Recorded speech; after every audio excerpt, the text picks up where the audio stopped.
My family has had the same rule since I was only a little girl. Always move left, right. It sounds unusual to outsiders, but my 6 siblings and I have grown up to it being the norm. Whether it's taking steps left, right, or simply organizing my wardrobe from left to right. Whatever it was, my mother and father could never stress enough how important this rule was. There were men dressed in white shirts and green baseball caps wherever we went, even in the rooms of our house. They would watch us from the windows when we would play in the backyard, or when we were eating family dinner. They would stand in the doorways and watch us eat our meals from the left of our plates to the right.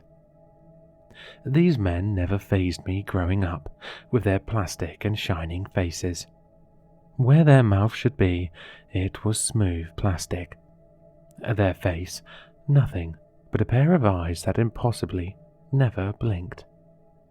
I don't know if anyone else could see them, but we never spoke a word about them. My oldest brother, Otis, asked once, but Mum brushed it off and asked what we wanted for dinner. I guess we just thought it was something unspoken in the household. Plus, we trusted our parents and obeyed any rules they gave. Anyway, it was pretty normal, and for years became just another daily rule to live by. Left, right. But this morning, it became pretty damn clear to my family how important this rule was. We were out in the backyard, playing one of our childish games. There was a man in the upstairs window, watching down on us. Nothing unusual. We were skipping around in a circle and singing nursery rhymes. The morning was fairly dark and cloudy. It gave off an eerie glow of greys penetrating through the trees surrounding the backyard, bouncing off the house like a black and white film. One more round before school. Dad held my hand with his left, then reached for Mila's hand with his right. Row, row, row your boat gently down the stream. We all skipped in a circle, smiles imprinted on all our faces. We all tumbled over and laughed in high-pitched yells. Last one inside is a rotten egg, Mila shouted, before skipping towards the house, left foot first. Dad linked his arm in mine, and we skipped towards the house. I watched both our feet. I always found it amusing watching us take the same steps, left, right. But his steps didn't match mine. It was impossible. He must have stepped with his right foot first.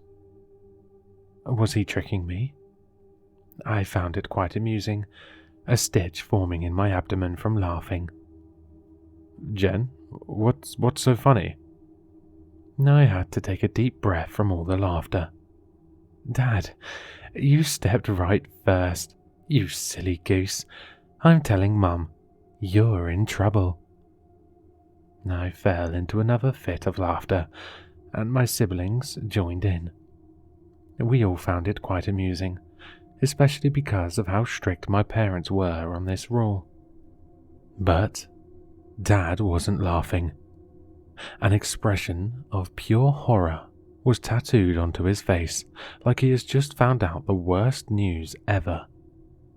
We all stopped laughing and told Dad we could keep a secret. We won't tell Mum, don't worry, we promised. But if we keep this secret, can we have ice cream after dinner tonight? Yes, please, Dad, we won't tell. We all giggled at our plan to blackmail him into letting us have ice cream. But his expression never changed. He slowly turned his gaze at the top-story window of the house. There was no longer a man staring at us. Slow and heavy steps came from the staircase inside. Doof, doof. The sounds were robotic. The man from the window was now at the bottom of the steps. Another man appeared from the kitchen pantry, as well as one from the bushes outside. They all slowly stepped towards Dad.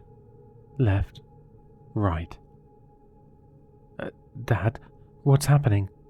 Are we in trouble? My siblings and I all feared for our lives in that very moment.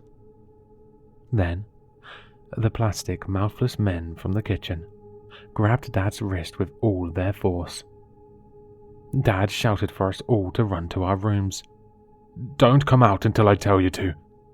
The plastic man from upstairs gripped Dad's mouth shut, and another used a brown sack to cover Dad's body. All of us children were shouting, crying for them to stop. The men showed no emotions while dragging the brown sack out of the back door and into the yard. Dad's body frailed around lifelessly, trying to escape the sack. Before any of us could run upstairs, one of the men stopped. He stared the 7 of us children dead in the eye. Then, he clicked his fingers. Black. That's all I can remember from this morning. All any of us could remember from this morning. We all awoke sitting in a circle around the brown sack in the backyard. It seemed cult-like. It has to be around 6-7 p.m. in the afternoon, just in time for "Dinner's ready!" Mum yelled out the back door for us to come inside. We all looked at each other questionably, before, almost in unison, looking towards the house. I could hazily see the silhouette of Dad at the dinner table. Is that Dad? Maybe they let him go. Do you think he's okay? We all had questions. How did we all end up out here? None of us remember anything since this morning. Once we all made it inside, we could see Dad, seated at the dinner table, arms straight by his side. His mouth was covered with a bandage tightly wrapped around his head, and he had blood dripping down his neck. His forehead was shiny, almost like the plastic on the other men. But his eyes were shut. Maybe he was resting after this morning's incident. "Make sure to wash your hands before dinner, children. Don't forget to wash the left hand before the right," Mum said with a smile on her face. It's late now. Maybe 1 or 2 in the morning. I'm huddled under the covers with Mila. Loud grunts continue echoing through the house from the kitchen. Dad was still sitting at the dinner table. We had checked about an hour ago. The grunts were almost distorted, like the sounds were being made from inside of his body. Maybe he couldn't move his mouth because of the bandage.